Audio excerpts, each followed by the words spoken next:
Welcome to translation bureau. तो आज की वीडियो में हम बात करने वाले हैं आरआरबी ट्रांसलेटेड 2015 के प्रीवियस ईयर क्वेश्चन पेपर को सॉल्व करने वाले हैं हम आज। इससे पहले मैंने 2019 आरआरबी ट्रांसलेटर का क्वेश्चन पेपर सॉल्व कराया था, तो वो भी आप देख सकते हैं प्लेलिस्ट में जाकर। आज चलिए हम 2015 का क्वेश्चन पेपर सॉल्व करते हैं। मेरी थोड़ी तबीयत ठीक नहीं थी, इसलिए थोड़ी वीडियोज़ आने में डिले हो गई। चलिए फर्स्ट क्वेश्चन को देखते हैं। फर्स्ट क्वेश्चन है हमारा हिंदी का क्वेश्चन है। पहले हिंदी के हम 30 क्वेश्चंस देखेंगे, उसके बाद इंग्लिश के 20 क्वेश्चंस देखेंगे। तो हिंदी के फर्स्ट क्वेश्चन देखते हैं। निम्नलिखित में से कौन सा अच्छे का विलोम शब्द है? तो ये तो बहुत ही सिंपल है। अच्छे का विलोम शब्द क्या होगा? अच्छे का विलोम शब्द होगा बुरा। तो बुरा हमारा हो जाएगा इसमें सेकेंड क्वेश्चन, सेकेंड ऑप्शन हो जाएगा बुरा। ठीक है, नेक्स्ट है हमारा सेकंड क्वेश्चन। सेकंड क्वेश्चन क्या? गंगा का पर्यायवाची चुनिए। तो गंगा का क्या पर्यायवाची हो? कल्याणी, कुमारी, सरसी या देवपगा। तो गंगा का क्या पर्यायवाची होगा हमारा? गंगा का होगा हमारा देवपगा। तो D is the right answer for second question. Next है हमारा थर्ड क्वेश्चन। थर्ड क्वेश्चन में क्या पूछा है? भुवन शब्द का समानार्थी शब्द चुनिए। तो भुवन का समानार्थी शब्द हमारा क्या होगा? भुवन मतलब क्या होता है हमारा? लोक, संसार, जहान, जगत। तो भुवन का क्या हो जाएगा समानार्थी? लोक। तो थर्ड का हमारा क्या हो जाएगा? C is the correct answer. उसके बाद में फोर्थ क्वेश्चन पर चलते हैं। फोर्थ क्वेश्चन क्या है हमारा? इसमें भी हमें समानार्थी शब्द बताना है। इसमें फोर्थ क्वेश्चन है पिछले माह ही तो वह यहाँ आया था। तो पिछले का पूछा है, पिछले का समानार्थी शब्द क्या होगा? गत वर्ष। गत वर्ष बोलते हैं ना पिछले माह को, मतलब गत वर्ष। तो इसका फोर्थ का क्या हो जाएगा? A is the correct answer. Next question पर चलते हैं हम। Fifth question. फिफ्थ का है प्रेम शब्द का विलोम क्या होगा? तो प्रेम का तो सबको पता है। प्रेम का मतलब क्या होता है? लव। लव का क्या होता है? हेट। हिंदी में क्या बोलते हैं उसको? घृणा। तो फिफ्थ का हो जाएगा ए। नेक्स्ट है हमारा सिक्स्थ क्वेश्चन। सिक्स्थ क्वेश्चन में क्या पूछा है? कोयल का पर्यायवाची नहीं है। तो इस पे आपको ध्यान देना, नहीं है पूछा है, नहीं। तो ये मिस नहीं करना कि क्या पूछा है। तो कोकिला, लोचन, सारिका, वनप्रिया। तो इसमें से कौन सा नहीं है? तो लोचन तो हमारा किसका होता है? आंख का पर्यायवाची होता है, तो लोचन तो नहीं होगा। तो लोचन इज द करेक्ट आंसर, क्योंकि हमें क्या पूछा है? जो नहीं है। नेक्स्ट है हमारा सेवेंथ। तो हमें बताना है इनमें से कौन सा गज का पर्यायवाची नहीं है। तो गज का कौन सा पर्यायवाची नहीं है? हाथी, हस्ती, मतंग या गणपति। तो हाथी, हस्ती, मतंग तो है हमारे। गणपति किसका? गणेश का पर्यायवाची है हमारा। तो Ganpati is the right answer, क्योंकि हमें क्या पूछा? नहीं है गज का पर्यायवाची। ठीक है, नेक्स्ट है हमारा एट्थ क्वेश्चन। एट्थ क्वेश्चन में क्या है? कौन सा आश्चर्य का समानार्थी नहीं है? तो फिर से नहीं है पे ध्यान देना है। आश्चर्य का समानार्थी तो अचंबा है, अचरज है, अद्भुत, विस्मय। तो अद्भुत तो नहीं हो सकता आश्चर्य का पर्यायवाची। अद्भुत का मतलब क्या होता है? यूनिक। तो अद्भुत इज द राइट आंसर। कौन सा? नहीं है। ठीक है, नेक्स्ट चलेंगे हम। नेक्स्ट क्वेश्चन है हमारा पराजय शब्द में उपसर्ग क्या है? तो पराजय में उपसर्ग क्या है हमारा? परा प्लस जय। तो क्या हो जाएगा? D is the correct answer, परा प्लस जय। तो परा इसमें उपसर्ग हो गया। नेक्स्ट है हमारा उपसर्ग की डेफिनेशन पूछ ली अब की बार। उपसर्ग होता क्या है? तो उपसर्ग में क्या? अपशगुन। तो C is the correct answer. सी में क्या लिख रहा है हमारा? शब्द के उस भाग को उपसर्ग कहते हैं जो शब्द के आरंभ में लगकर उसके अर्थ का विस्तार करता है। तो यही हमारी डेफिनेशन है उपसर्ग प्रत्यय की। तो उपसर्ग प्रत्यय को अच्छे से करना है आपको। नेक्स्ट है हमारा 11th क्वेश्चन। 11th क्वेश्चन में क्या है? मूल शब्द लेख, पाठ, गय के साथ आक प्रत्यय के प्रयोग से ये शब्द क्या बन जाते हैं? लेख के साथ में आक लगाया तो क्या बन गया? लेखक। पाठ के साथ में आक लगाया तो क्या बन गया? पाठक। गे के साथ में आग लगाया तो क्या बन गया? गायक। तो लेखक, पाठक, गायक ये क्या हैं? ये सब क्या है? हमारे संज्ञा हैं ये। तो इनके बाद में ये प्रत्यय लगाने से ये शब्द क्या बन गए? हमारी संज्ञा बन गए। ठीक है, उसके बाद में हमें पूछा है तामसिक शब्द का विलोम शब्द चुनिए।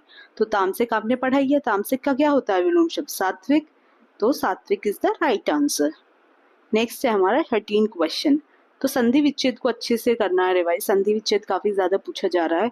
सुरेंद्र शब्द का संधि विच्छेद कीजिए। तो सुरेंद्र का संधि विच्छेद क्या होगा हमारा? 13th का क्या क्वेश्चन होगा, तो आप लोग पॉज करके भी आंसर कीजिए ताकि आपका भी टेस्ट हो जाए। तो सुरेंद्र का क्या होगा, सुर plus Indra is the correct answer, सुर प्लस इंद्र। ठीक है, नेक्स्ट है हमारा अध्यापन शब्द में उपसर्ग क्या है।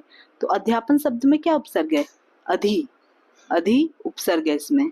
14th का हमारा क्या हो जाएगा, C is the correct answer. ठीक है, नेक्स्ट है हमारा मूल शब्द छल बढ़ घट के साथ कौन सा प्रत्यय लगाया जाता है। इनके साथ में कौन कौन सा प्रत्यय लगता है, कौन सा प्रत्यय लगाया जाता है। तो छलत बढ़त घड़त लगा के देखना है आपको इन शब्द के साथ में। छलावा बढ़ावा यही ठीक लग रहा है, छलिया बढ़िया ये तो नहीं लग रहा, ईयल भी नहीं लग रहा।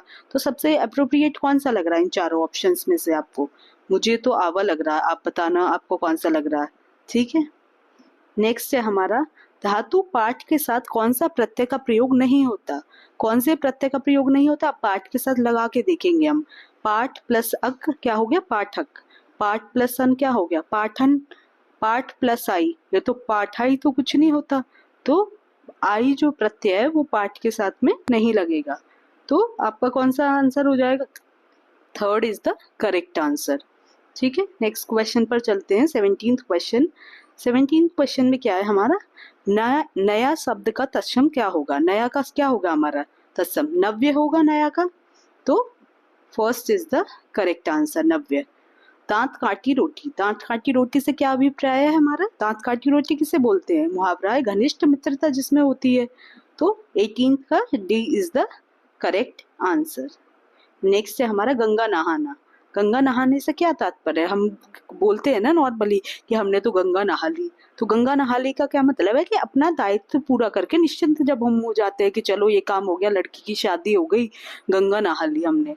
तो 19th का क्या हो जाएगा, डी ऑप्शन हो जाएगा। ठीक है, नेक्स्ट है हमारा 20 क्वेश्चन। 20 में क्या है, सदैव। सदैव शब्द का संधि विच्छेद कीजिए।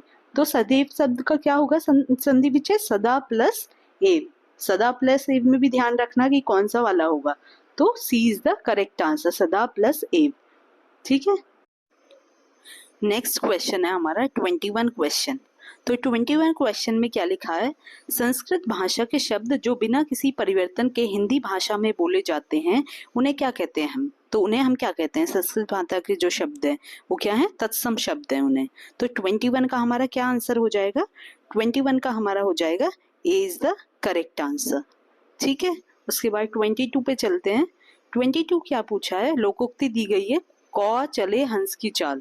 मतलब वो है कौ पर वो हंस की तरह चल रहा है, मतलब औकात से अधिक दिखावा करना। तो इसका क्या इज द करेक्ट आंसर हो जाएगा, तो यहाँ पे B is the correct answer for 22 question. Next है हमारा 23 क्वेश्चन। 23 क्वेश्चन में क्या पूछा है, निश्चल शब्द का संधि विच्छेद कीजिए। तो निश्चल का क्या हो जाएगा, ये जो से है ये किसमें कन्वर्ट हो जाएगा, विसर्ग संधि है इसमें। से जो है वो किसमें का संधि है, विसर्ग में, निहि प्लस छल। तो B is the correct answer for 23 question. Next है हमारा, हमें इसमें क्या करना कि कौन से शब्द में गलती दी गई है, उसके व्यसन व उसकी त्रुटियां ही उसे ले डूबे। तो त्रुटियां नहीं होता, त्रुटियां होता है। तो यहाँ पे कौन से में गलत है, थर्ड है में, थर्ड गलत है हमारा। ठीक है, सी इज द करेक्ट आंसर। उसके बाद में 25th क्वेश्चन है, जिसका नाम सबसे पहले लिया जाता हो। तो जिसका नाम सबसे पहले लिया जाता हो उसे क्या कहते हैं हम, अग्रणी या अग्रगण्य। तो अग्रगण्य बोलते हैं उसे। ठीक है, D is the correct answer. Next है फिर हमारा, जिस पर अपराध का आरोप हो। तो जिस पर अपराध का आरोप हो उसे क्या बोलते हैं हम, अभियुक्त बोलते हैं मेरे अकॉर्डिंग। तो मेरे अकॉर्डिंग तो 26 का क्या होना चाहिए, B is the correct answer. Next है हमारा 27 क्वेश्चन, आचार इतना खट्टा था कि वह खा ना सका। तो आचार होता है या फिर अचार होता है, तो अचार ही होता है, तो आचार तो नहीं होता। तो यहाँ पे कहाँ पे गलती है, तो फर्स्ट में ही गलती है, क्योंकि क्या होगा, आचार नहीं होगा, अचार होगा। ठीक है, अब इसमें बताना, अधजल गगरी छलकत जाए।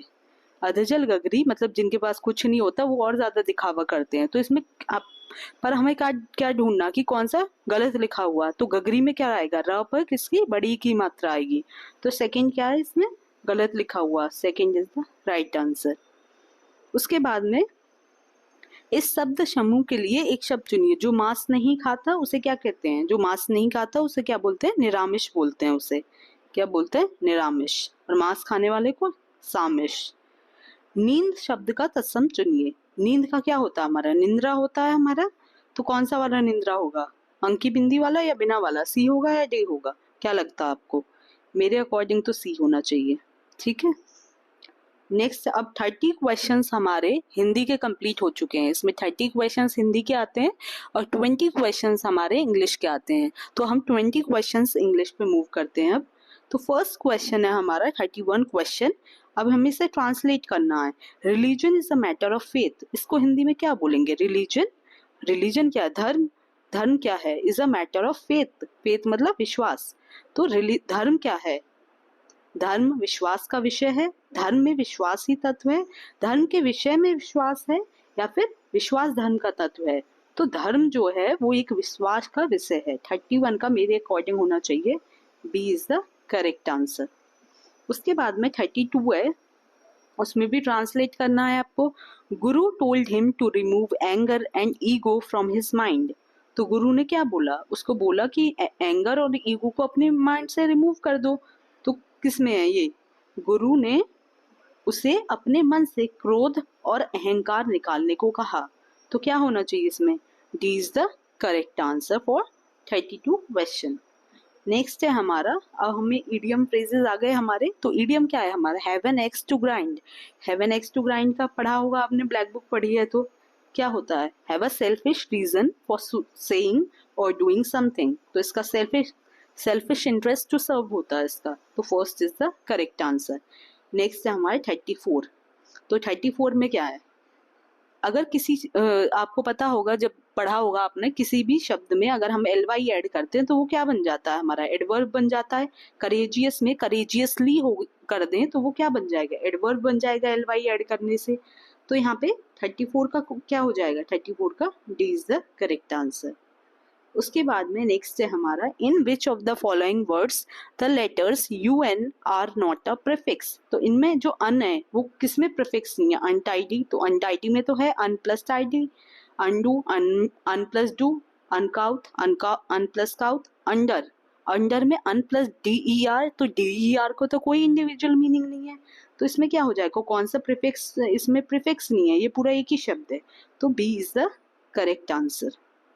उसके बाद में 36 क्वेश्चन है हमारा। अब इसमें हमें बतानी है कि कौन सा डिफरेंट मीनिंग रखता है बाकी 3 से। मतलब तीनों का एक ही सेंस में मीनिंग होगा, तीनों आपस में सिनोनिम होंगे, एक कौन सा अलग है इसमें। तो इंटेलिजेंट, ब्रिलियंट, शार्प और सिंसियर। तो इंटेलिजेंट, ब्रिलियंट, शार्प ये सारे के सारे एक टर्म्स में आते हैं, लेकिन सिंसियर इनसे थोड़ा डिफरेंट हो जाता है। तो क्या होगा? 36 का क्या होगा? Option D is the correct answer. ठीक है। नेक्स्ट है हमारा 37 क्वेश्चन। 37 क्वेश्चन में क्या होगा? हमें एंटोनिम बताना वर्ड डिस्क्रीट का। तो डिस्क्रीट का क्या मतलब होता है? कॉशियस रहना, केयरफुल रहना। तो इसका क्या हो जाएगा? डिस्क्रीट का क्या हो जाएगा? इनडिस्क्रीट। अगर मैं कोई क्वेश्चन गलत भी बता रही हूँ तो आप मुझे करेक्ट कर सकते हैं कमेंट में। ऐसा नहीं है कि मुझे सारा खुद ही आता होगा। आप लोग अगर कुछ गलत है तो आप मुझे जरूर बता सकते हैं। ठीक है। I never claim my self कि मुझे सब कुछ आता है, तो आप लोग मुझे करेक्ट कर सकते हैं। ठीक है। अब इसमें dash a day keeps dash doctor away. तो ये तो सुना ही होगा आप सबने मुहावरा, एन एप्पल कीप्स अवे। तो an apple a day keeps a doctor away. तो यहाँ पे क्या हो गया? First is the correct answer, right. उसके बाद में 39 क्वेश्चन है हमारा, Geeta was caught in own logic. तो यहाँ पे प्रोनाउन हमें फिल करना है। तो ये तो सिंपल है, Geeta was caught in her own web of logic. तो क्या आ जाएगा? B is the correct answer. इसमें इंग्लिश हिंदी तो बहुत इजी पूछी गई है। अब देखते हैं रीजनिंग जीएस वाला पोर्शन कैसा पूछा गया है इसमें। ठीक है। 40th क्वेश्चन है हमारा, रमेश आस्क्ड इमीडिएटली ही टू नोटिफाई इट। मतलब वर्ड्स जो हैं वो डिफरेंटली अरेंज है, उनको हमें क्या करना है? हमें सीक्वेंस में अरेंज करना। तो सबसे पहले क्या है? He asked Ramesh to notify it immediately।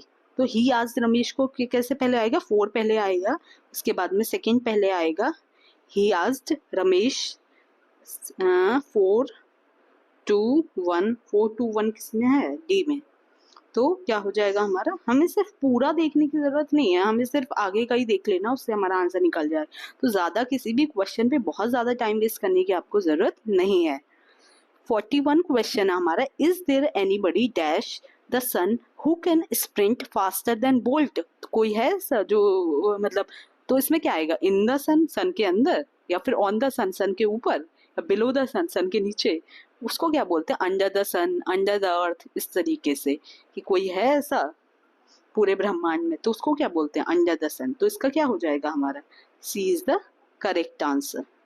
इसके बाद इसमें हमें टेंस चूज करना है हमें। Having dash with his own eyes ही डिसाइडेड टू कन्फ्रंट उत्कल, मतलब जब उसने खुद अपनी आंखों से देखा तो फिर उसके बाद उसने डिसाइड किया कि वो कन्फ्रंट करेगी उत्कल को, मतलब कन्फ्रंट करेगा। तो हैविंग सीन, हैविंग के साथ में क्या आता है, थर्ड फॉर्म आती है वर्ब की, तो थर्ड फॉर्म किस में है हमारी, seen, see saw seen is the third form. तो D is the correct answer. Next है हमारा 43 क्वेश्चन है, country is above our law in nobody, मतलब इसका हमें अरेंज करना, तो हम क्या बोलते हैं, नोबडी इज अबव लॉ, कोई भी हमारी कंट्री में लॉ से ऊपर नहीं है। Nobody is 7 2, nobody is above law 7235, 7235 किसी में है, यस 7235 हमारा एक ही में है, और वो है हमारा option C, nobody is above law in our country, right?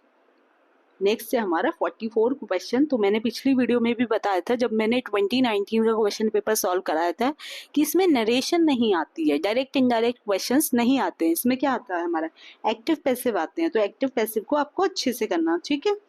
उसके बाद एक्टिव पैसिव है, इसको पैसिव में कन्वर्ट करना, I have finished the work.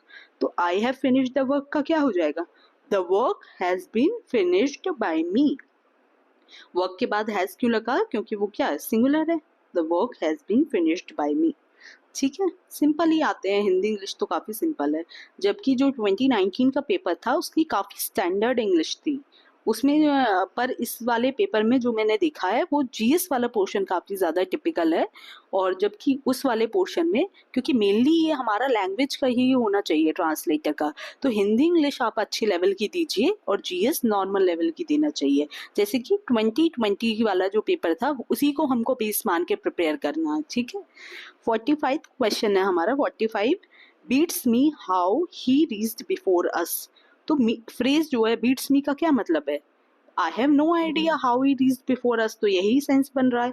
तो 45 का C is the correct answer, कि मुझे कोई आइडिया नहीं है कैसे वो मुझसे पहले पहुंच गए।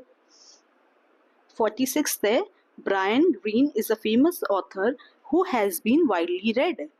तो इसमें हमारा क्या है, हमें चूज करना है एडजेक्टिव और एडवर्ब का पेयर। तो एडजेक्टिव और एडवर्ब क्या है हमारे, एडवर्ब तो एलवाई जिसमें हो वो एडवर्ब होगा, तो वाइडली हमारा एडवर्ब हो गया, ठीक है। तो AV3 हो गया, AV3 किस में है हमारा, दो ऑप्शंस में, ए एंड बी में। उसके बाद एडजेक्टिव देखना है, एडजेक्टिव में 1 और 2 है, तो ग्रीन होगा एडजेक्टिव या फिर फेमस होगा। ऑथर की कैरेक्टरिस्टिक्स बता रहे हैं ना कि ऑथर कैसा है, फेमस है, तो एडजेक्टिव क्या होगा, 2 होगा, और एडवर्ब क्या हो गया, वो हमारा 3 हो गया। तो first is the correct answer, ठीक है।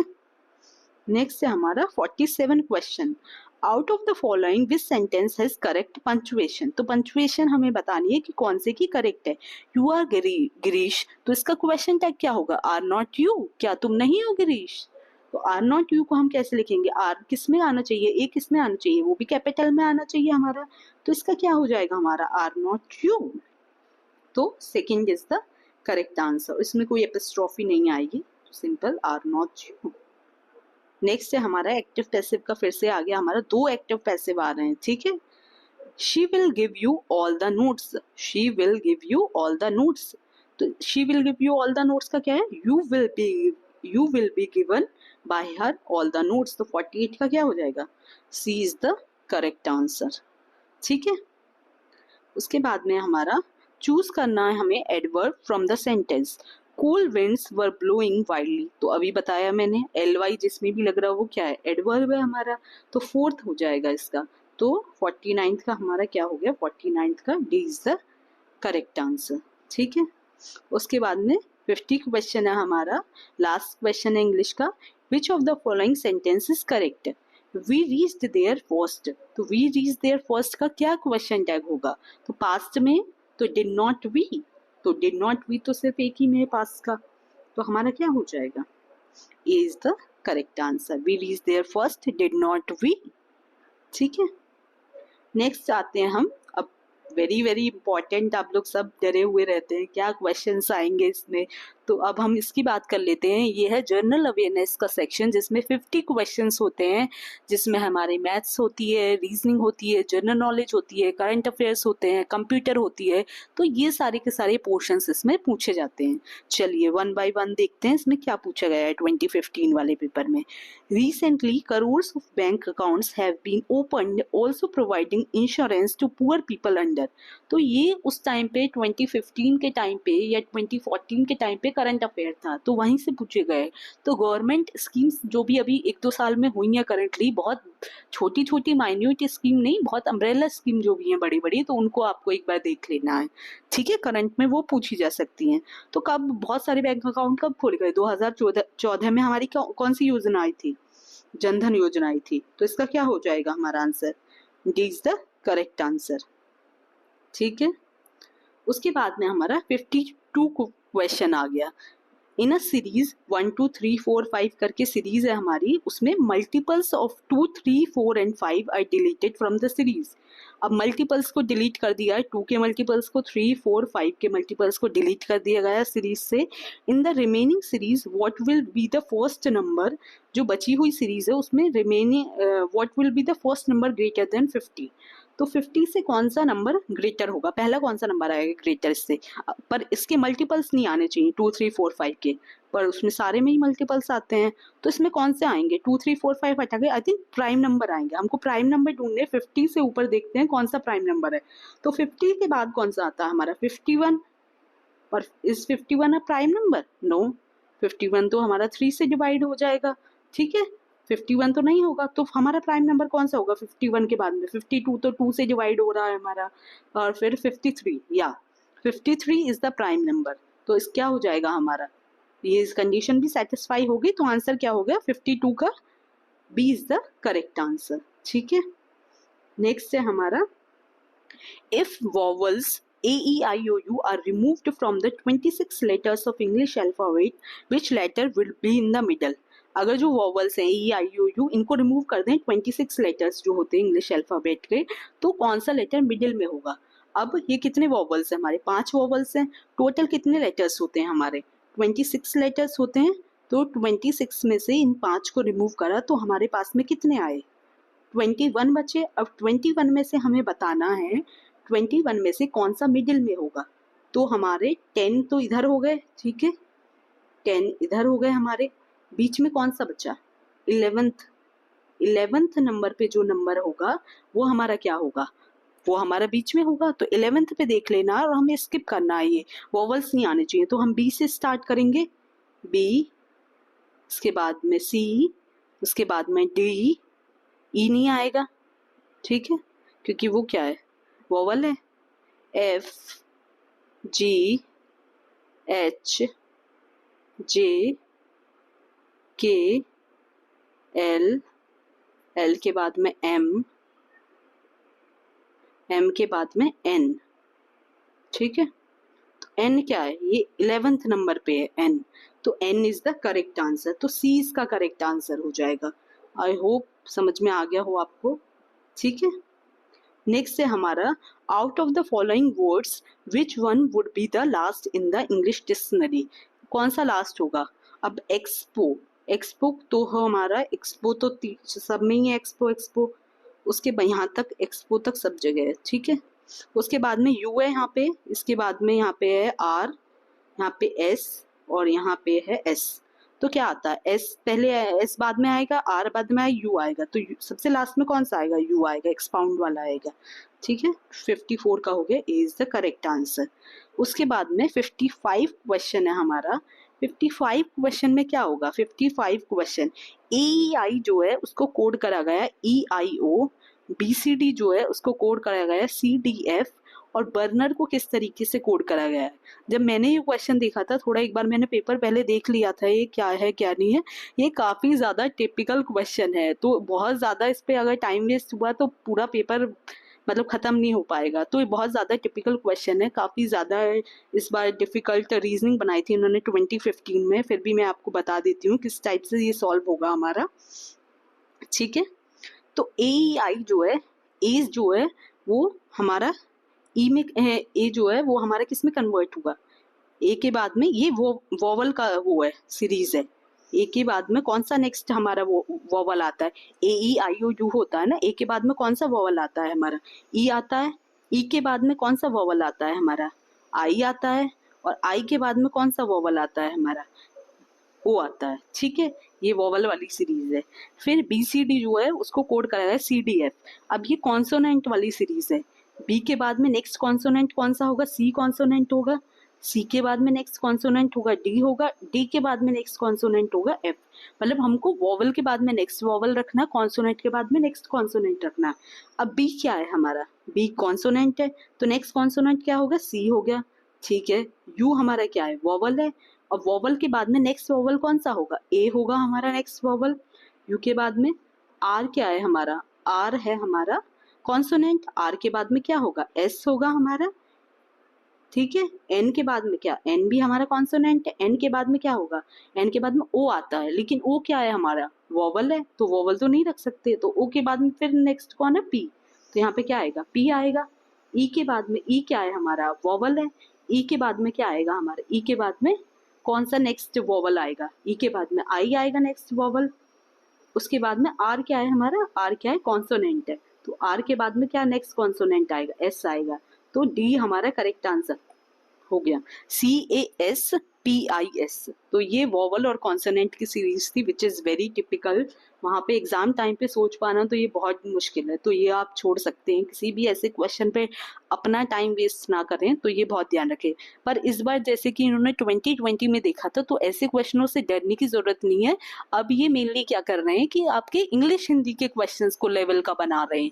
उसमें अगर आप देखेंगे तो रीजनिंग बहुत ज्यादा करने लायक थी, बहुत ज्यादा टिपिकल नहीं थी, जबकि इस वाले पेपर में काफी ज्यादा रीजनिंग थोड़ी ट्रिकी दी हुई है। ठीक है, नेक्स्ट क्वेश्चन पे चलते हैं हम, 56 क्वेश्चन पे। If sand is coded as brick, brick is coded as house, house is coded as temple, temple as palace, and where did the king live? तो किंग कहाँ रहता है हमारा, किंग पैलेस में रहता है, लेकिन पैलेस क्या कोडेड है, टेम्पल कोडेड है, तो किंग कहाँ रहेगा, टेम्पल कोडेड, टेम्पल में रहेगा। ठीक है, तो ये तो सिंपल है, ये तो कर सकते हैं आप। नेक्स्ट है हमारा 57 क्वेश्चन।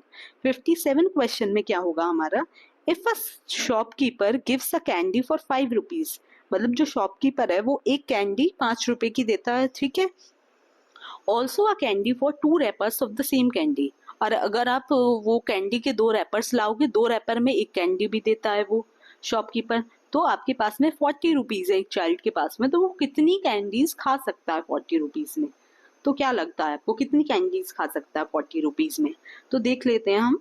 एक कैंडी हमारी कितने की है, एक कैंडी है हमारी 5 रुपीज की। ठीक है, 5 रुपीज की, और हमारे पास कितने हैं, कितने पैसे हैं, 40 रुपीज हैं, तो 40 रुपीज में वो कितनी कैंडी खरीद सकता है, 40 डिवाइडेड 5 मतलब 8 कैंडी वो खरीद लेगा। ठीक है, 8 कैंडी 40 रुपीज से उसने खरीद ली। 8 कैंडी खाने के बाद में उसके पास रैपर्स भी कितने हो गए, 8 तो रैपर्स हो गए उसके पास में, 8 रैपर्स हो गए उसके पास में। ठीक है, 8 रैपर्स से वो कितनी और कैंडी खरीद सकता है, 8 रैपर्स से वो कितनी और कैंडी खरीद सकता है, 4 कैंडी आ जाएंगी। एक तो उसने 8 कैंडी तो उससे 40 रुपीज से खरीद ली। ठीक है, और 8 रैपर्स से उसने 4 और कैंडी खरीदी, क्योंकि 2 रैपर्स की एक कैंडी थी यहाँ से। फिर दोबारा से वो 4 कैंडी के रैपर लेके गया, 4 कैंडी के रैपर से उसने कितनी खरीद ली हमारी, 2 और कैंडी खरीद ली। ठीक है, अब फिर 2 कैंडी के फिर से रैपर लेके गया, तो उससे एक और कैंडी और आ गई, तो टोटल कितनी कैंडी हो गई, 8 और 4 12, 12 और 4 14 और एक 15, टोटल कितनी कैंडी वो खा सकता है, 15 कैंडी वो खा सकता है। तो option D is the correct answer. I hope मैं समझा पाई हूँ आपको, आई ट्राइड माई बेस्ट। उसके बाद में 58 क्वेश्चन है हमारा, KRN मीन्स, KRN दे रखा है हमारा calculus collision life, RTP life very sad, NPD means collision sad future. तो हमें कोड बताना कैलस का। अब KRN और RTP में क्या कॉमन है, KRN और RTP में क्या कॉमन है हमारा? R कॉमन है हमारा, R इधर भी है, R इधर भी है, और वर्ड कौन सा कॉमन है? लाइफ कॉमन है, लाइफ इधर भी है, लाइफ इधर भी है, तो R का क्या होगा? R हमारा हो गया लाइफ, ठीक है, ये हमारा क्या हो गया? Life, R। उसके बाद में हमारा अगर हम NPD, ये वाला NPD है हमारा, N किस में कॉमन है? N यहाँ पे, तो इन दोनों में क्या कॉमन है? कोलिजन, कोलिजन कॉमन है, तो हमारा कोलिजन हमारा क्या होगा? N हो गया हमारा कोलिजन, ठीक है, ये हमारा क्या हो गया? Collision, collision. उसके बाद में हमारा क्या हुआ? R से यहाँ पे लाइफ हो गया, N से कोलिजन हो गया, K क्या बचा यहाँ पे? K हमारा बता कैल्कुलस, तो हमें कैल्कुलस ही पूछना, वो क्या हो जाएगा? ये हो जाएगा कैल्कुलस का मतलब क्या हो जाएगा? K, तो K is the right answer. तो 58 का क्या होगा? C is the correct answer, ठीक है। 59 क्वेश्चन है, स्पॉट करना ऑड वन आउट। अब ऑड वन आउट बताना है इसमें हमें, सोल्जर, टैंक, जर्नल और वॉर। सोल्जर, टैंक, जर्नल और वॉर, ठीक है। उसके बाद में अगर हम इसको दो तरीके से देख सकते हैं, या फिर हम देख सकते हैं ये जो सारी चीजें सोल्जर, टैंक, जर्नल, मिलिट्री से रिलेटेड है ये, और वॉर भी वैसे एक काइंड से मिलिट्री से रिलेटेड, लेकिन ये सारी की सारी चीजें क्या, सोल्जर, टैंक, जनरल, ये टेंजिबल है, मतलब इनको हम टच कर सकते हैं। A can be touch, right, soldier can be touch, tank को भी हम छू के देख सकते हैं, जनरल भी कोई इंसान ही है, उसमें जनरल होते हैं ना आर्मी में, उनको भी टच कर। लेकिन वॉर क्या है? एक इवेंट है, एक कॉन्फ्लिक्ट है, which can not be touched, which can be experienced, which can be felt. तो D is the correct answer. तो ये यहाँ पे क्या ऑड वन आउट है, ठीक है। नेक्स्ट क्वेश्चन है हमारा, हमें वेन डायग्राम देखना है अब, जो कि इस कंडीशन को सेटिस्फाई करता हो। सम बेगर्स आर नॉट पुअर, ठीक है, कुछ बेगर्स जो हैं वो पुअर नहीं हैं, all right, and not all poor people are beggars, तो जो सारे के सारे पुअर पीपल हैं वो सारे भी बेगर नहीं है, ऑल राइट। तो इसमें कौन सा आपको लगता है? इसका मतलब क्या है? फर्स्ट वाला हम ऑप्शन का मतलब समझने की कोशिश करें तो इसमें क्या, सभी बेगर्स जो हैं वो पुअर हैं फर्स्ट ऑप्शन में। सी ऑप्शन में क्या, सभी पुअर जो हैं वो बेगर्स हैं, ये भी, और इसमें तो पुअर बेगर अलग अलग है डी ऑप्शन में।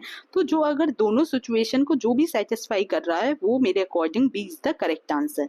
कैसे B is the correct answer? क्योंकि ये वाला जो पोर्शन है हमारा, ये वाला portion, some beggars are not poor, कुछ जो बेगर्स हैं वो पुअर नहीं है, तो सिर्फ यही वाले पुअर है ना, इसके अलावा तो ये वाले तो पुअर नहीं है, ठीक है। First condition satisfied. उसके बाद में not all poor people are beggars, कि सभी जो पुअर पीपल है वो तो बेगर्स नहीं है, क्योंकि सिर्फ यही बेगर्स है ना, ये वाले बेगर्स नहीं है पुअर, तो फिर ये कंडीशन सेटिस्फाई हो रही है, तो B is the correct answer, ठीक है। नेक्स्ट क्वेश्चन पे चलते हैं, 61 क्वेश्चन पे, ठीक है। 61 क्वेश्चन हमारा क्या बोल रहा है? 61 ब्लड रीजनिंग के क्वेश्चंस आते हैं, दो क्वेश्चंस आते हैं, पिछले में भी 2020 वाले में, इसमें भी आते हैं, तो ब्लड रीजनिंग आपको प्रिपेयर करनी है, ठीक है। नेक्स्ट है हमारा वो, lady pointing to a women, एक लेडी है जो कि पॉइंट कर रही है विमेन को फोटोग्राफ में, she is the only daughter of my father in law, ठीक है। पहले हम उस लेडी का बताते हैं कि लेडी का फादर इन लॉ, ठीक है, उसका अगर हम देखें तो वो क्या बनेगा, यहाँ पे मान लेते हैं एम नाम की लेडी है, ठीक है, और उसके फादर इन लॉ है, मतलब उसके हस्बैंड के फादर, ठीक है, उसका हस्बैंड है ये, उनके फादर हैं, तो फादर को हम फादर इन लॉ हैं उसके, तो एफ लिख लेते हैं, ठीक है, प्लस लगा लिया। उसके बाद ये वाले एम जो है ये लेडी है जो पॉइंट कर रही है, लेडी, ठीक है। उसके बाद में ये इसके फादर इन लॉ, तो वो बोले she is the only daughter, मतलब इनकी वो इकलौती डॉटर है, तो ये तो उसका बेटा हो गया, और इकलौती डॉटर कहाँ आ गई? यहाँ आ गई उसकी डॉटर, ये डॉटर हो गई हमारी, इकलौती डॉटर है ये, ठीक है। तो इसका और इसका क्या रिलेशन है दोनों का?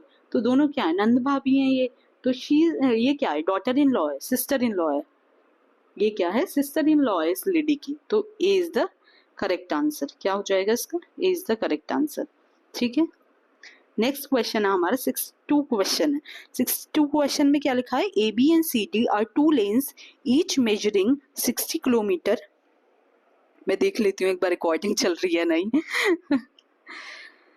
ए B and C D are two lanes each measuring 60 kilometre है, ए बी सी डी का, उनकी जो क्रॉसिंग है वो 50 किलोमीटर है फ्रॉम सी, ठीक है, उनकी जो क्रॉसिंग है 50 किलोमीटर है फ्रॉम सी। क्रॉसिंग मतलब यहाँ पे ये क्रॉस कर रहे हैं, ठीक है, एक सेकेंड, यहाँ पे क्रॉस कर रहे हैं, यहाँ की बात कर रहे हैं, 50 किलोमीटर है फ्रॉम द सी, मतलब यहाँ पे ये क्या है 50 है, यहाँ से लेके यहाँ तक की डिस्टेंस, ठीक है। नेक्स्ट क्या लिख रहे हैं, and 20 kilometre from B, 20 kilometre है बी से।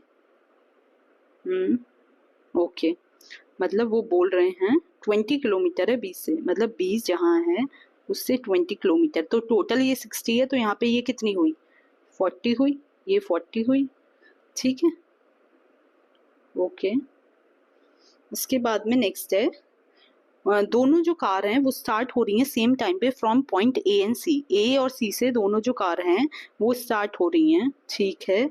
उसके बाद में what should be the ratio of their average speed, क्या रेशियो होगा एवरेज स्पीड का, so that they reach the crossing at the same time, और सेम टाइम है तो टाइम ध्यान रखना, तो दोनों का टाइम सेम है, ठीक है। तो टाइम को हम इक्वल रखेंगे, तो मतलब ए का और सी का, ए से जो कार निकल रही है उसका टाइम सेम है, ठीक है, और सी से जो कार निकल रही है दोनों का टाइम सेम है, तो टाइम को इक्वल रखेंगे। तो टाइम का क्या फॉर्मूला होता है हमारा, डिस्टेंस अपॉन स्पीड, तो डिस्टेंस अपॉन स्पीड, तो डिस्टेंस ए का और नीचे स्पीड ए की, ठीक है। उसके बाद में इधर भी डिस्टेंस सी का और स्पीड सी की, ठीक है। तो क्या हो गया हमारा डिस्टेंस हमें कितना दे रखा है, ए का डिस्टेंस हमने यहाँ पे देखा 40 है, ओके 40 अपॉन, उसके बाद में एस से स्पीड तो हमें नहीं पता, स्पीड ही तो हमें निकालनी है कि कितनी होगी। उसके बाद में सी का कितना है हमारा, सी का ये हमारा क्या 50 है, तो 50 अपॉन स्पीड निकालनी है सी की। अब इन दोनों का रेशियो निकालना, तो एस ए स्पीड ऑफ ए और स्पीड ऑफ सी, तो दोनों का क्या हो जाएगा, दोनों का हो जाएगा हमारा 40 अपॉन 50, ठीक है। और जीरो से जीरो कट गया तो क्या रेशियो में आ गया 4:5, तो this is the correct answer, 4:5 आ जाएगा इसका, ठीक है। 4:5 किस पे, D is the correct answer, ठीक है। नेक्स्ट क्वेश्चन है हमारा 63 क्वेश्चन है हमारा। तो ये जो सीरीज है आपको इसको फिल करना है ताकि ये रिपीटेटिव हो, ठीक है। देखते हैं इसको कैसे करना है। टोटल कितने, इसको काउंट कर लेंगे 1 2 3 4 5 6 7 8 9 10 11 12 है, ये पूरे जो कॉलम्स हैं जो भरे हुए हैं वो क्या है 12 है। अब इनको स्प्लिट कर लेंगे, या तो आप 3 3 के ग्रुप में स्प्लिट करिए या फिर 4 4 के ग्रुप में स्प्लिट करिए, मैं तो ऐसे ही करती हूँ। तो 4 4 के ग्रुप में अगर हम इसको स्प्लिट करेंगे 1 2 3 4 यहाँ से स्प्लिट करा, 1 2 3 4 यहाँ से स्प्लिट करा, ऑल राइट। तो सेम आना चाहिए, मतलब सेम फिल करेंगे। तो यहाँ पे पीछे की तरफ तीनों बी हैं, ऑल राइट। अगर मैं यहाँ बी लिख दूं, ओके दिखाने जा रहा है मुझसे, how do I write, A यहाँ बड़ा लिख लेते हैं, A slash B slash A slash B slash A B, ठीक है। ए बी के बाद में डैश बी ए बी के बाद में डैश बी, उसके बाद में डैश बी, ठीक है। अब इसको 4 में ब्रेक करेंगे, यहाँ से ब्रेक करा, यहाँ से ब्रेक करा, ठीक है। तो बी 3 बार है तो यहाँ बी आ जाएगा, ठीक है। उसके बाद में 3 बार है तो यहाँ बी आ जाएगा, यहाँ बी आ जाएगा।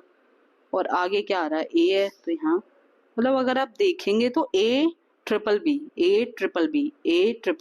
तीनों सेटिस्फाई हो रही हैं, तो सेम सीरीज है हमारा। तो हमने क्या क्या पोर्शन फिल करा इसमें हमें, तो क्या इसका आंसर हो जाएगा, C is the correct answer. हमने बी ए, तो C is the correct answer, ठीक है।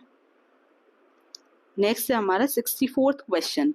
अ train goes from station X to station Y, एक ट्रेन जाती है स्टेशन एक्स से station Y at an average speed of 80 kilometre per hour, at what average speed should return so that the average speed of the whole journey is 90 kilometre per our. एक station से दूसरे average speed दे रखी है हमें, उसकी कितनी है 80 kilometre per our, ठीक है। तो हम अगर मान लेते हैं एक तरफ से वन वे जो डिस्टेंस है उसका वो है हमारा, वन वे जो डिस्टेंस है, one way distance one way distance जो है वो क्या है, डी है, ठीक है, एक तरफ से जाने में उसको, तो हम टाइम निकालते हैं कि टाइम उसको कितना लग रहा है जाने में, ठीक है। तो टाइम उसको लग रहा है, टाइम जाने में, गोइंग, गोइंग में इसको कितना टाइम लग रहा है हमारा, तो क्या लिखते हैं, डिस्टेंस अपॉन स्पीड, स्पीड कितनी है हमारी 80, तो डी अपॉन 80, ठीक है। उसके बाद में हम उसको रिटर्न करने में कितना टाइम लग रहा है, टाइम रिटर्न, रिटर्न, तो रिटर्न कितने में करना है, तो हमको डिस्टेंस तो डी रहेगी, सेम ही डिस्टेंस पे जा रहे हैं, और टाइम रिटर्न का हमें बताना कि उसको टोटल कितना टाइम लगा, तो इसका वी मान लेते हैं हम कि उसको रिटर्न करने में जो स्पीड लगी वो क्या थी, वी थी, ठीक है। तो एवरेज स्पीड निकालनी है हमें, तो एवरेज स्पीड का क्या फॉर्मूला होता है, total distance upon total time, average speed, average speed का क्या होता है, total distance upon total time, ठीक है। टोटल डिस्टेंस क्या रही हमारी, डी एक तरफ से थी, दूसरी तरफ से भी वापस आएंगे तो टोटल डिस्टेंस कितनी हो गई हमारी, 2d, टोटल डिस्टेंस 2d हो गई। उसके बाद में टोटल टाइम कितना हुआ हमारा, टोटल टाइम हमारा जाने का इतना हो गया d/80 और रिटर्न करने का d/v, तो d upon 80 plus d upon v, ठीक है। अगर हम इसको सॉल्व करते हैं, इस पूरे को, इसको सॉल्व करते हैं तो हमारा क्या आ जाएगा, हमारा आ जाएगा 160 v upon 160 v upon v plus 80, इसको सॉल्व करके ये आ जाएगा हमारा, ये क्या निकाला हमने, एवरेज स्पीड निकाली, और एवरेज स्पीड होल जर्नी की कितनी दे रखी है हमारी, 90 दे रखी है, तो ये किसके इक्वल हो जाएगा, 90 के इक्वल हो जाएगा हमारा। अगर इसको हम और सॉल्व करें तो यहाँ से v के वैल्यू हमारे पास निकल के आ जाएगी, जो कि हमारी आएगी v इक्वल्स टू 102.8, अगर आप इसको सॉल्व करेंगे तो, ठीक है। तो C is the correct answer हो जाएगा इसका, ठीक है। एक बार जिनको नहीं समझ में आया तो एक बार दोबारा से देख लें, समझ में आ जाएगा आपको, क्योंकि थोड़ा सा ये टिपिकल है तो एक बार में समझ में नहीं आ सकता। उसके बाद में नेक्स्ट देख लेते हैं हम, a person has an annual income of 8,40,000, ठीक है, 8,40,000 है उसकी एनुअल इनकम, और उसको रिबेट मिलता है कितना, 1,50,000 का, जब उसका इनकम टैक्स कैलकुलेट होता है, रिबेट मतलब छूट मिलती है उसको, ठीक है। तो उसके बाद टैक्स स्लैब दे रखी है, कितना कितना परसेंट टैक्स लगेगा, 2 लाख तक पे 10% लगेगा, फिर 2 लाख से 5 लाख पे 20% लगेगा, फिर 5 लाख से ऊपर पे 30% लगेगा, तो हमें बताना है उसको टोटल कितना टैक्स देना पड़ेगा, ठीक है। उसके बाद में टोटल इनकम उसकी कितनी है, 8,40,000, तो 8,40,000 मतलब हमें निकालना है टोटल उसको कितनी इनकम पे टैक्स देना, तो 8,40,000 में से माइनस करेंगे, क्या माइनस करेंगे, 1,50,000, क्योंकि उसको तो रिबेट मिल जाता है 1,50,000 का, तो कितनी हुई हमारी 6,90,000, 6,90,000, ठीक है। तो 6,90,000 जो है उस पे उसको इनकम टैक्स देना, अब इस पे कितना कितना इनकम टैक्स देगा वो, इस स्लैब जो है इसके अकॉर्डिंग इनकम टैक्स देना उसको, तो 6,90,000 पे अब पहले जो 2 लाख रुपए होंगे इनमें से उस पे देगा वो कितना, फर्स्ट जो 2 लाख रुपीज होंगे, 2 लाख पे उसको कितना देना है, 10% टैक्स देना, तो 2 लाख का 10% कितना हुआ, 20,000, 20,000 टैक्स देना है ना। उसके बाद में 2 लाख का तो हो गया, 2 लाख के बाद में कितना पे देगा वो, 3 लाख पे देगा, नेक्स्ट 3 लाख पे, तो 3 लाख पे कितने देगा, 3 लाख पे, 3 लाख वाला किस में आएगा, इन दोनों के बीच में ही आएगा, 3 लाख पे 20% देगा, तो 3 लाख 20% कितना हुआ हमारा, यहाँ पे कितने देगा, 60,000, 60,000। अब 2 लाख उसने यहाँ दे दिए, 5 लाख यहाँ दे दिए, तो मतलब 3 लाख यहाँ दे दिए, तो 3 और 2 5, 5 लाख।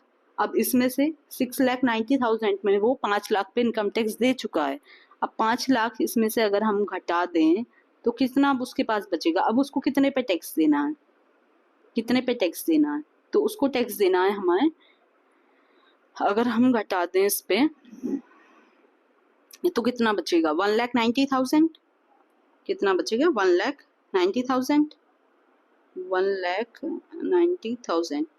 तो 1,90,000 पे उसको कितने पे देना पड़ेगा? 1,90,000 पे उसको 30% देना पड़ेगा। तो 30% ऑफ 1,90,000 कितना आ जाएगा हमारा?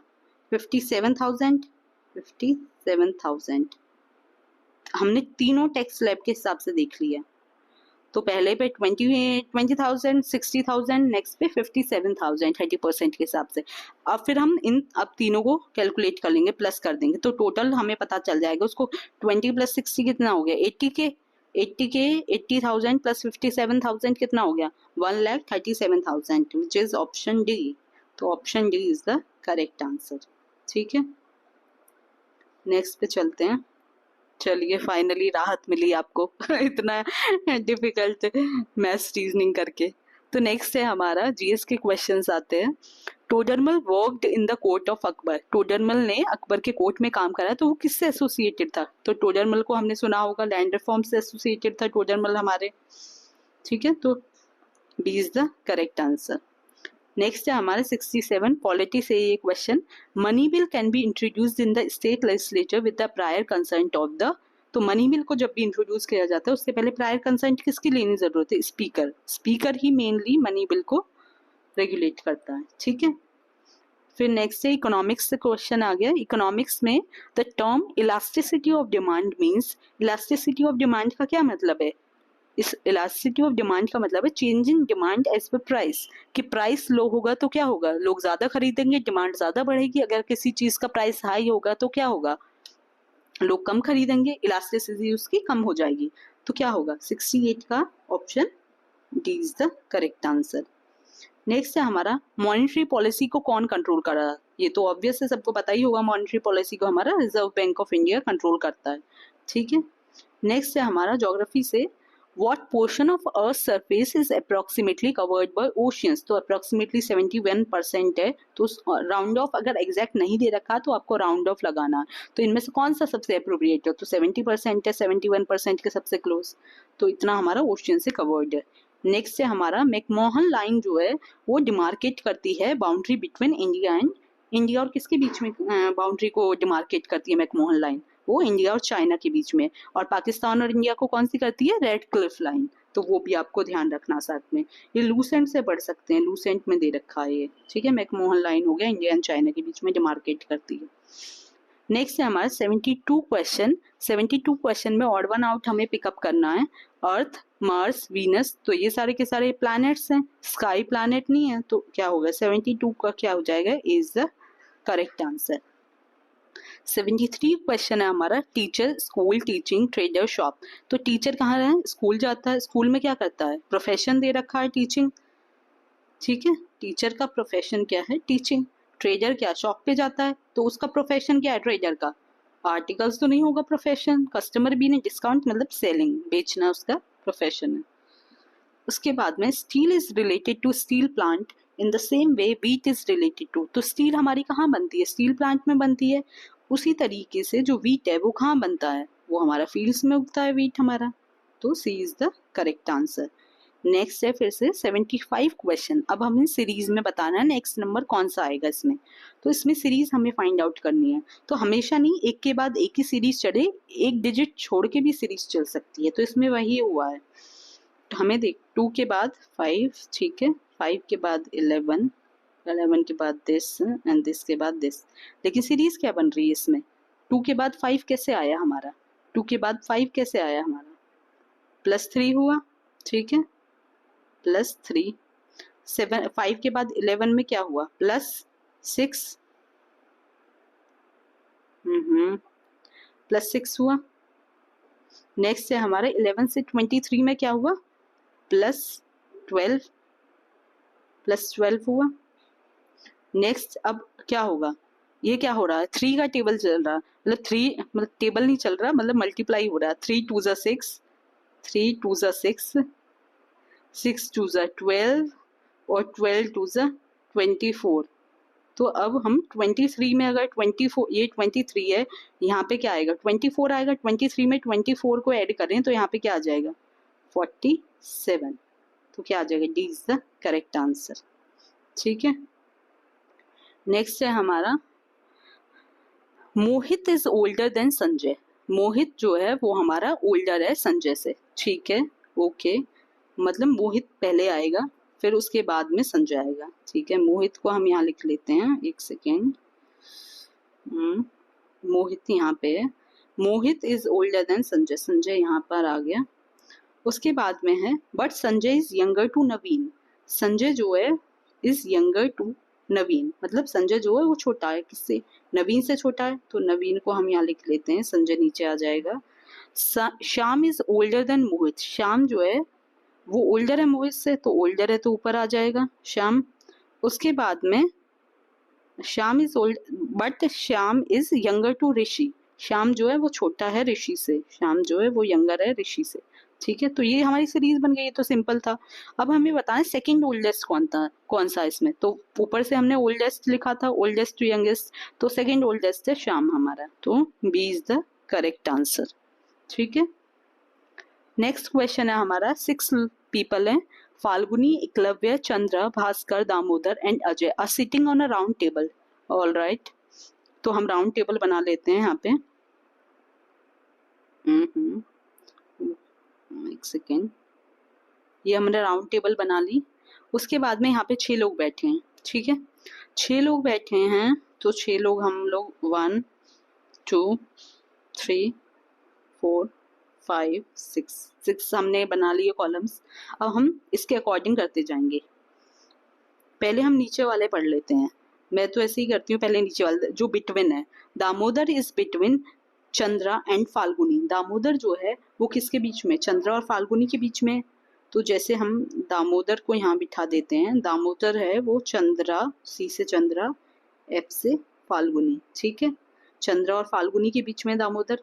उसके बाद में नेक्स्ट है हमारा Falguni and Eklavya is between Ajay. तो Falguni and Eklavya is between Ajay. Falguni and Eklavya, नहीं यहाँ तक है ना, ये Eklavya is between Ajay and Falguni. तो एकलव्य जो है यहाँ पे, एकलव्य है वो अजय और फाल्गुनी के बीच में बैठा है, तो फाल्गुनी इधर है, अजय इधर है, ठीक है, एकलव्य हो गया। नेक्स्ट कौन बचा हमारा, भास्कर बचा, तो भास्कर यहाँ आ गया। ये तो खुद ही बन गई, ऊपर वाला पढ़ने की जरूरत ही नहीं पड़ी, खुद ही बन गई टेबल। नेक्स्ट हमें पूछा who is sitting opposite to Eklavya. तो एकलव्य यहाँ बैठा है, इसके अपोजिट कौन बैठा है, चंद्रा बैठा है, तो ए इज द करेक्ट आंसर, ठीक है। ये तो सिंपल था, कर सकते थे आप। नेक्स्ट है हमारा, थोड़ा इसको माइंड कर लेना, मुझे इरेज करना नहीं आता, इरेज कहाँ से होगा, आई डोंट नो, शायद बैक करके, हाँ, थैंक्स, करते करते ही सीख रही हूँ मैं। हाँ, 78 क्वेश्चन है हमारा। A remote control drone is made to go 5 metre high. Remote control drone है एक, is made to go 5 meter high from the starting point, then it is successively moved 5 meter forward, 10 meter right, 10 meter forward. What is its aerial distance from the starting point? तो ये हमें बताना 78 question. तो drone क्या है, सबसे पहले कहाँ गया, सबसे पहले हमारा 5 मीटर ड्रोन है हमारा, सबसे पहले हमारा क्या गया, हाई गया, 5 मीटर हाई गया। बैक 5 मीटर हाई मतलब अप गया, 5 मीटर अप, तो 5 मीटर अप को हम मान लेते हैं, इसकी वैल्यू देते हैं z इक्वल्स टू 5, ठीक है, अप गया है।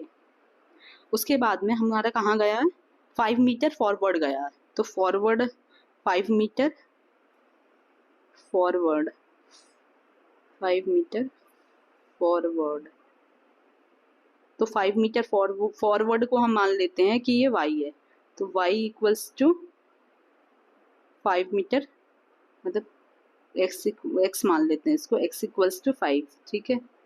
उसके बाद में कहाँ गया, 10 मीटर राइट गया है, 10 मीटर राइट, तो 10 मीटर राइट को हम मान लेते हैं y इक्वल्स टू 10। उसके बाद में फिर से 10 मीटर फॉरवर्ड गया, तो ये फॉरवर्ड में ही ऐड हो जाएगा, और 10 मीटर, मतलब टोटल यहाँ पे जो x की वैल्यू है वो कितनी हो गई है, 10 + 5 15, ठीक है। x की वैल्यू 15 हो गई है, y की वैल्यू 10 हो गई है, और z की, इधर z है, z की वैल्यू 5 है, ठीक है। तो अब हमें बतानी है कि इसकी स्टार्टिंग पॉइंट से क्या डिस्टेंस है, तो डिस्टेंस हमें निकालनी है ओरिजिन से, तो क्या फॉर्मूला उसका, root x square plus y square plus z square. तो ये सारी की सारी वैल्यूज पुट कर दें हम, तो एक्स स्क्वायर क्या होगा, रूट हमारा 15 का स्क्वायर, 15 का स्क्वायर प्लस 10 का स्क्वायर प्लस 5 का स्क्वायर, 5 का स्क्वायर।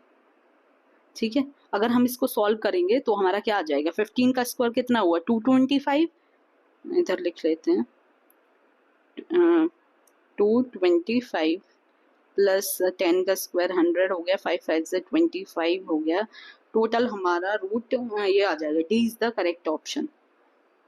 क्या हो जाएगा इसका हमारा, D is the correct option. ठीक है, नेक्स्ट पे चलते हैं। In a class of 40 student, 40 student की क्लास है हमारी। रोहित रैंक करता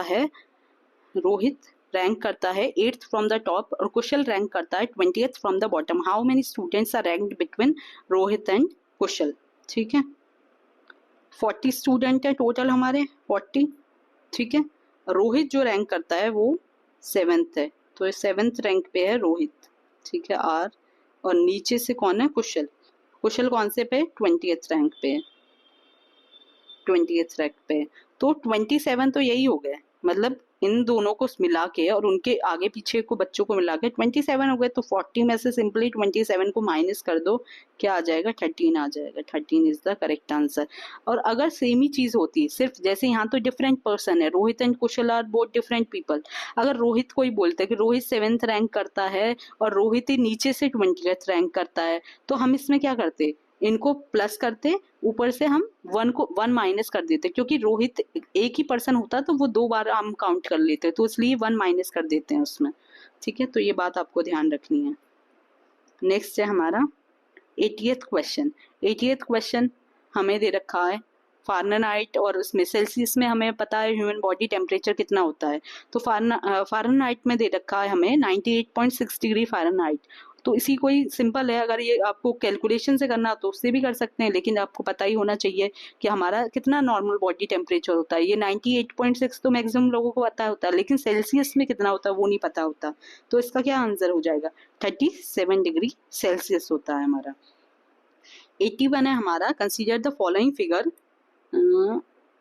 this and this, BC is parallel to DE, which of the following is true। तो इसका क्या मतलब है, अगर हमें इस तरीके से दिया हुआ है और BC पैरेलल है DE के, तो उसका क्या मतलब होता है, उसको कैसे लिखते हैं।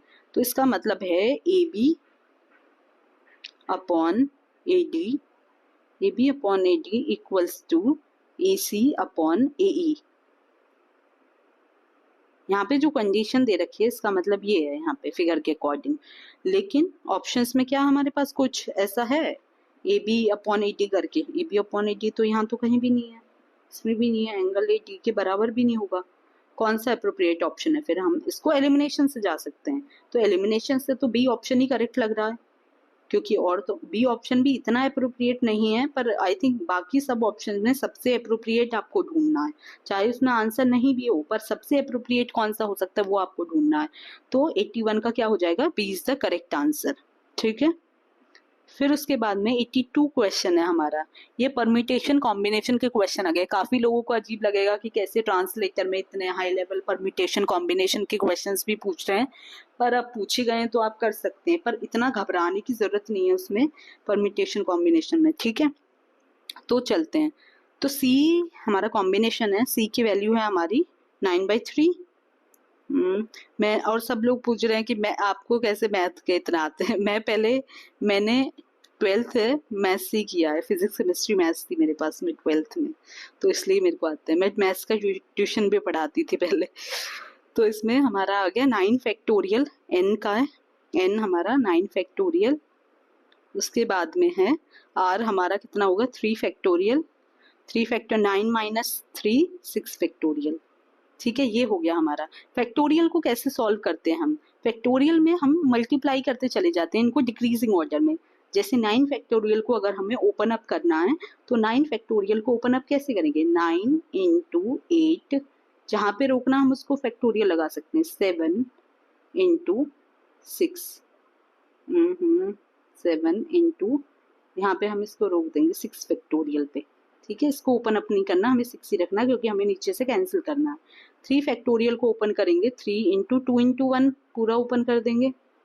उसके बाद में 6 फैक्टोरियल को ऐसे ही रखेंगे, तो 6 फैक्टोरियल से 6 फैक्टोरियल कट जाएगा हमारा, ये कट गया हमारा, और हमारा 3 3 ज़ा 9 कट गया, और 2 4 ज़ा 8 हो गया।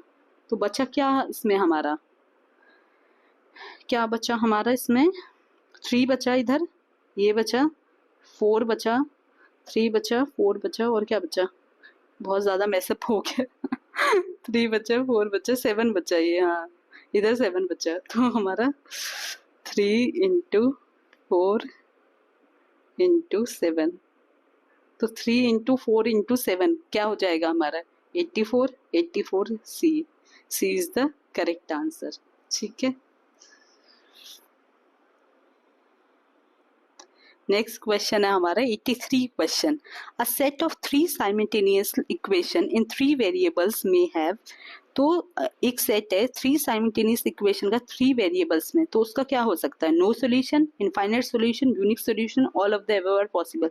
तो उसका तो कुछ भी हो सकता है भाई, इतनी सारी पॉसिबिलिटीज हैं। तो 83 का क्या हो जाएगा, D is the correct answer, ठीक है। Intersection of a plane and a cone is, intersection एक प्लेन और कोन का, तो उसको क्या बोलते हैं, कोनिक सेक्शन बन जाता है। कोनिक सेक्शन में अब वो सर्कल भी हो सकता है, पैराबोला भी हो सकता है, हाइपरबोला भी हो सकता है। तो इसका क्या हो जाए, D is the correct answer, कि इन तीनों में से कोई भी हो सकता है उसका कोनिक सेक्शन में, ठीक है। 85 क्वेश्चन है हमारा। 85 क्वेश्चन क्या है हमारा, 85 क्वेश्चन में हमको पूछा है, ऑन अ शर्ट ऑफ, एक शर्ट है जिसका कि एमआरपी है 500 रुपीज, एक शॉप है उसको सक्सेसिव डिस्काउंट कर रही है कि 500 पे 50% दिया, फिर 50% देने के बाद में जो बचा उस पर भी 30%, फिर जो बचा उस पर भी 20%, तो फाइनल प्राइसिंग उसने कितने में सेल करी। तो इसका लॉन्ग फॉर्मेट से भी आप कर सकते हैं, लेकिन शॉर्ट फॉर्मेट से अगर आप करना है, एक चीज पे अगर बार बार सक्सेसिव डिस्काउंट दे रखा है तो उसका क्या फॉर्मूला होता है, फाइनल सेलिंग प्राइस अगर आपको निकालना है, फाइनल सेलिंग प्राइस, तो उसका क्या फॉर्मूला होता है कि आपको एमआरपी पता होना चाहिए, जो कि हमको पता है एमआरपी कितना है, 500 है हमारा। उसके बाद में क्या है हमारा, 100 माइनस D1, D1 क्या है, जो पहला डिस्काउंट दिया गया है, ठीक है।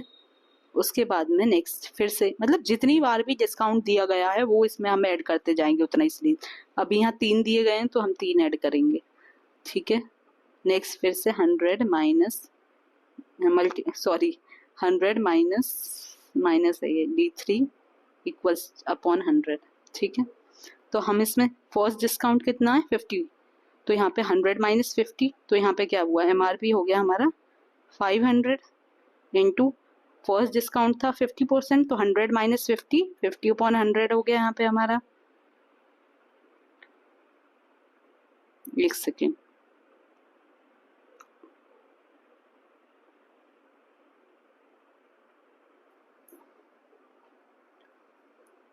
फिफ्टी अपॉन 100 हो गया। उसके बाद में सेकेंड जो डिस्काउंट है हमारा वो कितना है 30, तो 100 माइनस 30, तो इधर क्या हो गया 70 अपॉन 100, 70 अपॉन 100। नेक्स्ट डिस्काउंट है हमारा 20, 100 माइनस 20, तो यहाँ पे हो गया 80 अपॉन 100। तो अगर आप इसको सॉल्व करेंगे पूरे को तो हमारा क्या आ जाएगा, आंसर आ जाएगा 140। तो ये आपको फॉर्मूला याद रखना है फाइनल सेलिंग प्राइस का, अगर बार बार सक्सेसिव डिस्काउंट दिया हो, ठीक है। नेक्स्ट क्वेश्चन पे चलते हैं। नेक्स्ट क्वेश्चन जीएस का आ गया हमारा, who was the town planner of Chandigarh, तो कौन थे टाउन प्लानर चंडीगढ़ के, तो Le Corbusier is the right answer, D is the correct answer, ठीक है। उसके बाद में नेक्स्ट है हमारा ज्योग्राफी का क्वेश्चन आ गया हमारा, following are the layers of earth atmosphere, तो अर्थ एटमॉस्फेयर में कौन सी क्लोजेस्ट है अर्थ सरफेस, तो सबसे पहले कौन सी आती है, ट्रोपोस्फेयर, ट्रोपोस्फेयर के बाद में कौन सी, स्ट्रेटोस्फेयर, मीजोस्फेयर, देन थर्मोस्फेयर। तो 17 का क्या हो गया 2 4 3 1, 87 का क्या हो गया हमारा, A is the correct answer. Next question पे चलते हैं, ancestors of humans Australopithecus Homo habilis have been trace, तो कहाँ से आए थे ये सब कॉन्टिनेंट ह्यूमंस, ये सब देखा जाता है कहाँ से ट्रेस होते हैं, तो ये सब कहाँ, अफ्रीकन ओरिजिन से आते हैं, अफ्रीकन ओरिजिन से ट्रेस कर सकते हैं। नेक्स्ट है हमारा कंप्यूटर का क्वेश्चन है। कंप्यूटर के वैसे ज्यादा नहीं आए हैं, इसमें क्वेश्चन एक दो ही हैं, तो और वो भी थोड़े से डिफिकल्ट लेवल पे हैं। A technique of anonymous communication over a computer network in which messages are encrypted in several layers and sent through several nodes। तो उसको क्या बोलते हैं हम? तो उसको बोलते हैं हम ओनियन रूटिंग। तो जैसे कि ओनियन में जब हम इसको अनियन को पील करते हैं बार बार, तो कई सारी लेयर्स में पील होता है वो। तो ऐसे ही बहुत सारे जो सेवरल लेयर्स में उसके एनक्रिप्शन होता है, उसको हम, तो उसमें क्या है हमारा onion routing is the correct answer.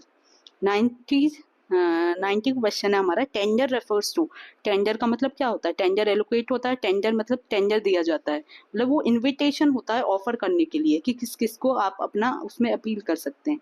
Tender is an invitation to offer. अगर आपको गलत लगता है तो आप मुझे बता सकते हैं, अगर आपको और कोई ऑप्शन लगता है तो। ठीक है। 91 क्वेश्चन है। Decrease in rate of interest by RBI results in, अगर डिक्रीज होता है रेट ऑफ इंटरेस्ट में आरबीआई के द्वारा, उससे क्या होगा?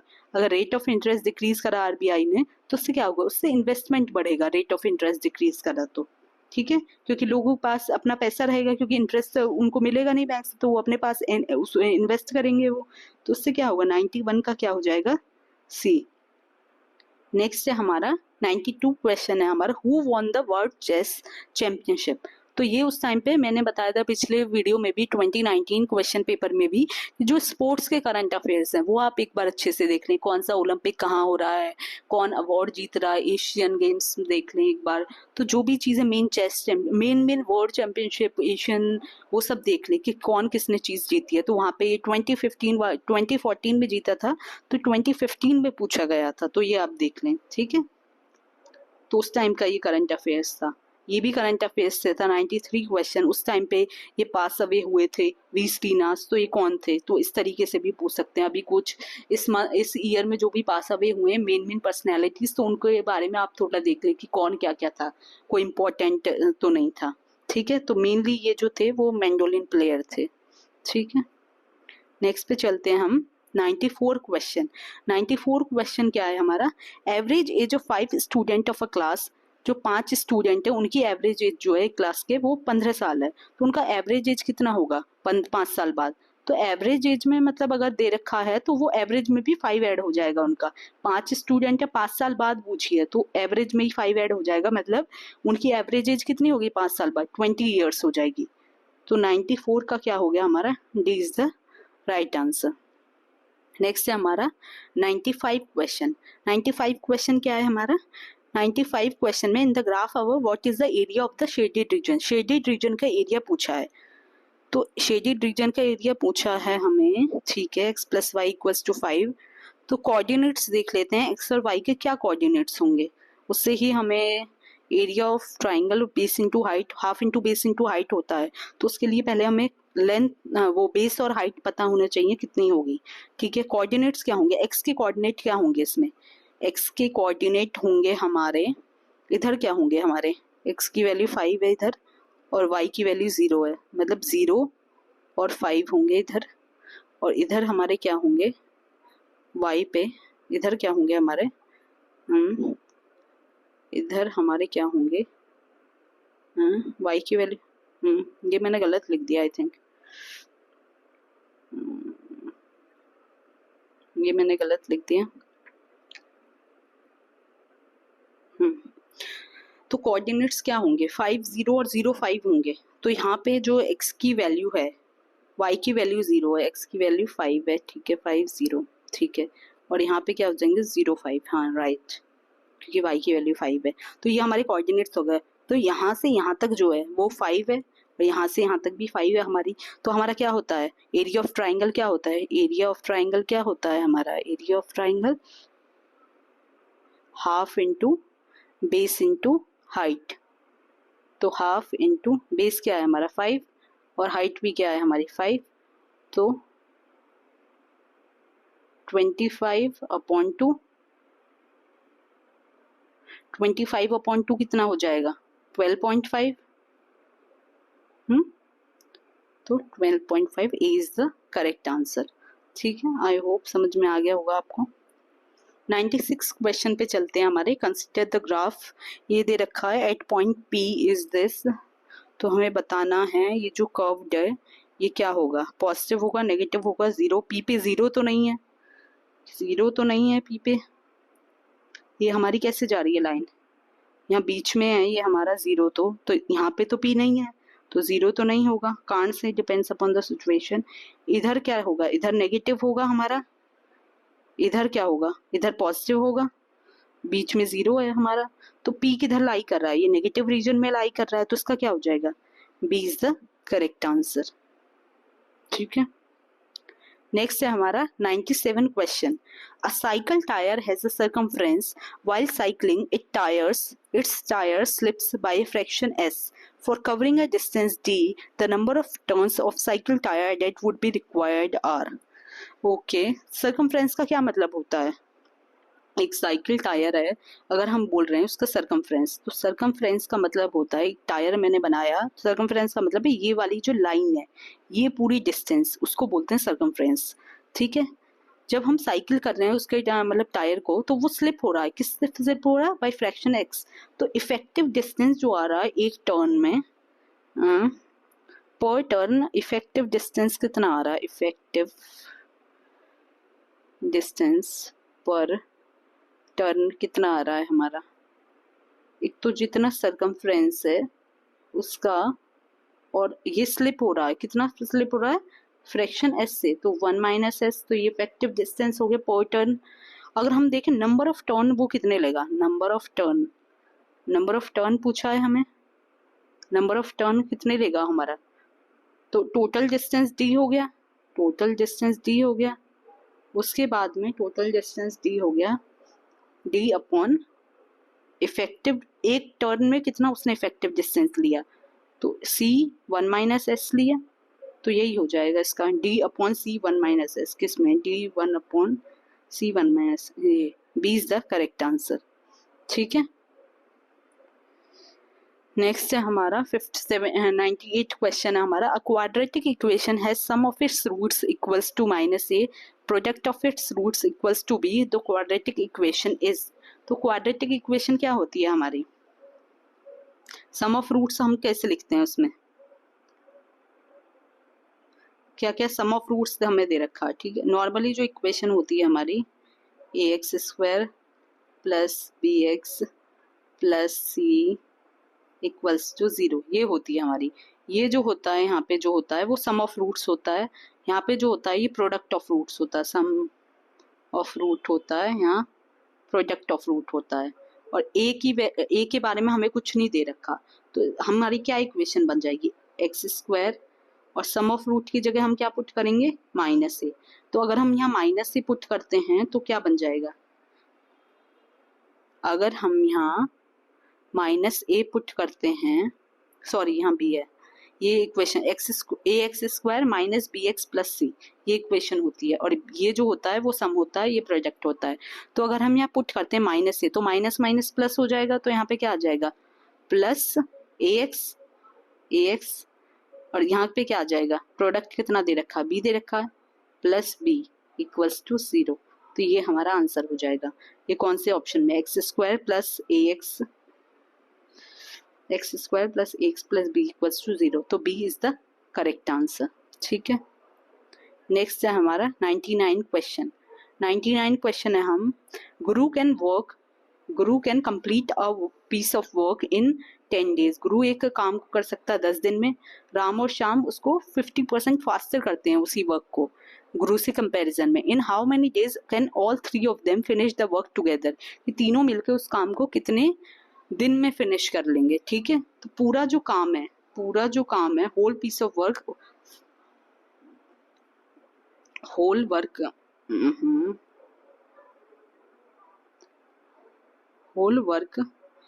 वर्क कितना ले लेंगे हम, कि होल वर्क हमारा 1 यूनिट है। ठीक है। पूरा काम को हमने 1 यूनिट मान लिया कि 1 यूनिट काम है।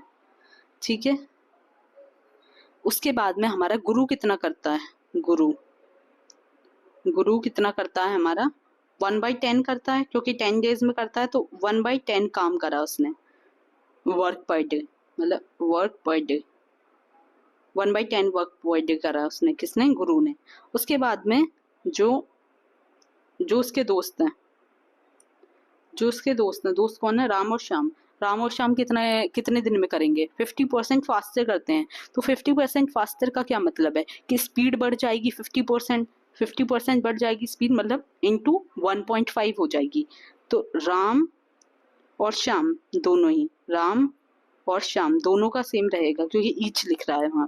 तो राम और श्याम कितने करेंगे, गुरु 1/10 में कर रहा है, तो ये 1.5x फास्टर करेंगे। ठीक है, तो 1.5x करेंगे, इसको मल्टीप्लाई करेंगे, क्या आएगा 3/20, 3/20 वर्क करेंगे पर डे, दोनों अलग अलग।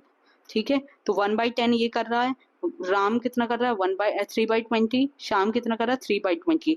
तो टोटल एक दिन में वर्क कितना हो रहा है, तो 1/10 प्लस 3/20 प्लस 3/20 को प्लस करेंगे तो हमारा क्या आ जाएगा 8/20, 8/20, 8/20 को अगर हम काटेंगे तो क्या आ जाएगा 2/5, मतलब एक दिन में 2/5 काम हो रहा है, ये 2/5 काम एक दिन में हो रहा है। अगर हमें अब टाइम निकालना है, टाइम हमें निकालना, तो टाइम होता है हमारा work upon rate, work upon rate, rate मतलब एफिशिएंसी से काम कर रहे हैं। तो वर्क तो हमारा टोटल कितना था, 1 यूनिट काम था हमारा, तो 1 अपॉन, और किस रेट से वो काम कर रहे हैं, किस रेट से कर रहे हैं हम यहाँ पे 2/5, तो ये ऊपर चला जाएगा 5/2 हो जाएगा, इक्वल्स टू 5/2,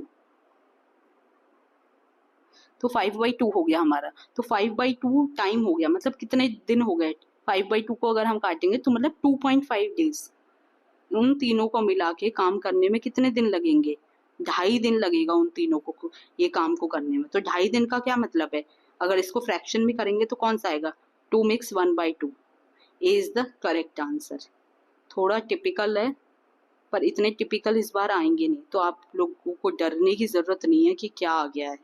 ठीक है, नेक्स्ट क्वेश्चन है हमारा 100 क्वेश्चन है हमारा। 100 क्वेश्चन में क्या है, 1/3 of the 30%, 1/3 of the 30% of 50, ठीक है, 1/3 इसका 30%, 30% का मतलब है 30/100 इंटू 50, 5 मेरा कैसे बनता है 50 इज ग्रेटर देन, ये जो है ये वाली जो चीज है वो ग्रेटर है किससे, 1/4, 1/4 of 16%, 1/4 of 16% of a number, number नहीं पता हमें, एक्स मान लेते हैं। कितना ये वाली चीज ग्रेटर है 2.6, तो ये ग्रेटर है तो 1.6, 2.6 ग्रेटर है ये, तो ये वाली कम है, तो कम वाले में हमें 2.6 ऐड करना पड़ेगा, तभी तो इक्विवेलेंट हम इन दोनों को कर पाएंगे, 2.6 इसमें ऐड करना पड़ेगा, तो ये इक्वल हो गई अब, क्योंकि इसमें ज्यादा थी ना 2.6, तो इसमें ऐड हो गई। तो अब हमें इस कैलकुलेशन को सॉल्व करने है हमारा, इसको काट दिया हमने, 3 से 3 कट गया, इधर 5 बचा बस, तो इधर 5 हुआ, और दूसरी तरफ इधर सॉल्व करेंगे हम, तो इधर क्या आ जाएगा हमारा x/25 प्लस 2.6, ठीक है, x/25 है ये। अब 5 में से 2.6 को माइनस कर देंगे तो 5 में से 2 इधर आ जाएगा ना, ये 2.6 यहाँ से यहाँ आ जाएगा, माइनस में आ जाएगा, तो 5 में से 2.6 को माइनस करेंगे कितना आएगा 2.4 आएगा, 2.4, और इधर क्या रहेगा हमारा x/25, और फिर 25 इधर मल्टीप्लाई में चला जाएगा, तो x इक्वल्स टू क्या आ जाएगा 25 इंटू 2.4 विच इज 60, 60।